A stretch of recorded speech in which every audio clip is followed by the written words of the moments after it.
एक गांव में ताजू नामी जालिम जमींदार रहता था। सेठ साहब, मेरी छोटी सी बेटी है, उसकी तबीयत बहुत खराब है। मेहरबानी करके मुझे 1000 रुपए उधारे दे दे। तुम्हें पहले कुछ गिरवी रखना होगा। तुम गरीब लोग पैसे लेकर देना भूल जाते हो फिर। सेठ साहब, मुझ पर रहम करे, मैं बहुत गरीब आदमी हूँ, मेरे पास तो कुछ भी नहीं है। तुम फिर अपना घर गिरवी रख दो। इसी तरह सेठ गरीब लोगों की मजबूरियों से फायदा उठाता था। उसी गांव में एक तारू नामी लड़का रहता था। वो अपने छोटे से खेत में फसल उगाया करता था। तारू की माँ बहुत बीमार रहती थी।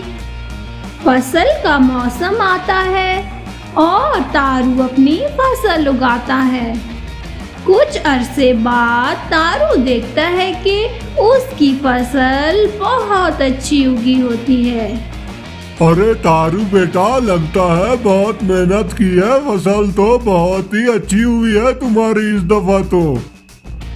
अगले रोज तारू अपनी खेत की तरफ जा ही रहा होता है कि अचानक बारिश शुरू हो जाती है।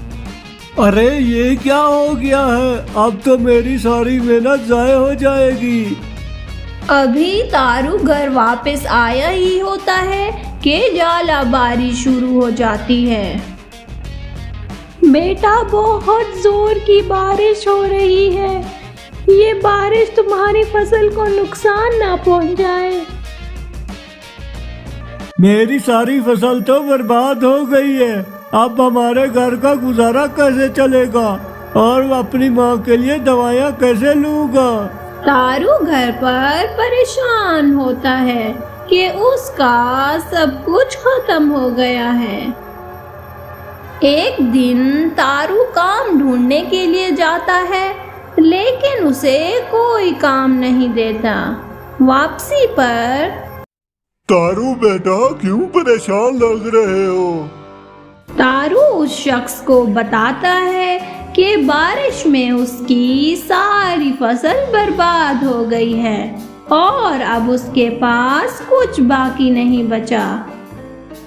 बेटा, तुम उस सेठ के पास चले जाओ, वहाँ तुम्हें कोई ना कोई काम जरूर मिल जाएगा। तारू उस सेठ के पास जाता है।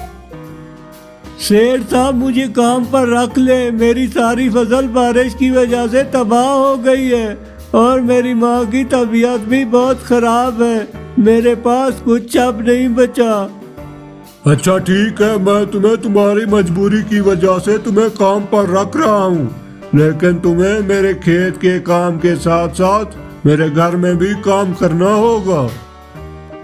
अगले दिन तारू पहले सेठ की फसल पर काम करता है और शाम को सेठ के घर में काम करता है। ये लो तारू, अपनी तनख्वाह ले लो मुझसे, तुमने इस बार सही काम नहीं किया और ऊपर से घर में बहुत से नुकसानात किए हैं तुमने, इसलिए तुम्हें इस दफा आधी तनख्वाह मिलेगी।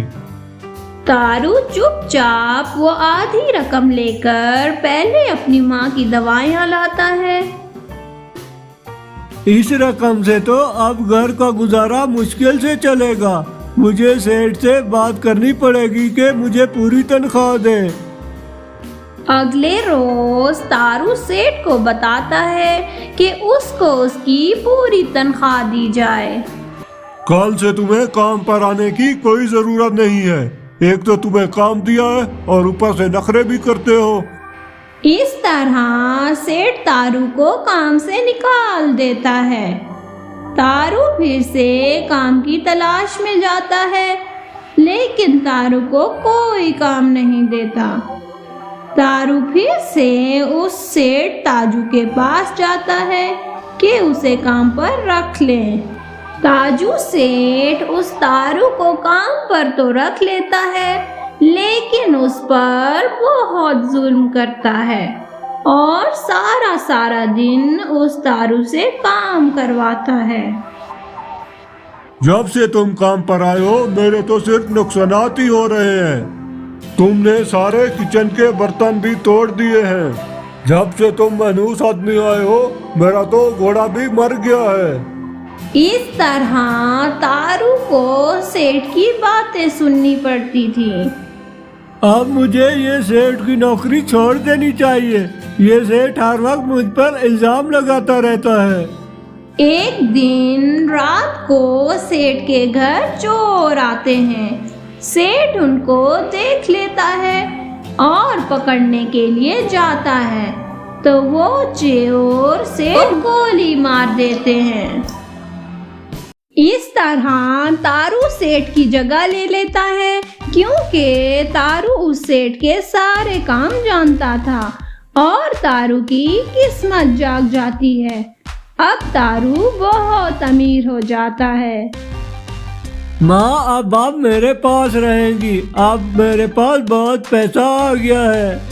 अब तारू और उसकी माँ नए घर में खुशी खुशी रहने लगते हैं। तो बच्चों, हमें इस कहानी से क्या सबक मिलता है?